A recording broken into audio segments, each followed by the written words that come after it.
ایک حدیث مبارکہ میں آتا ہے، نبی علیہ الصلوۃ والسلام نے ارشاد فرمایا، جب اللہ تبارک و تعالی کسی بندے کے ساتھ بھلائی کا ارادہ فرما لیتا ہے، جب اللہ تعالیٰ کسی بندے کے ساتھ خیر خواہی کا ارادہ فرما لیتا ہے، پھر اللہ تعالیٰ اس بندے سے نیک کام کروانا شروع فرما دیتا ہے، پھر وہ نیک عمل کرنا شروع کر دیتا ہے، جس کی وجہ سے اللہ اسے ہدایت عطا فرماتا ہے۔ یہ اللہ کی طرف سے اگر ہم کوئی نیک کام کریں تو ہمیں اس کے اندر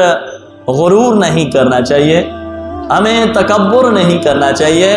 یہ اللہ کا شکر ادا کرنا چاہیے کہ یا اللہ تیرا شکر ہے تو نے مجھ سے نیک کام لے لیا، اگر میں یہاں نہ ہوتا تو میرے علاوہ بھی کوئی یہ نیک کام کر سکتا تھا، لیکن تیرا یہ فضل ہے، تیرا یہ کرم ہے کہ تو نے نیک کام کرنے کے لیے مجھے منتخب فرمایا۔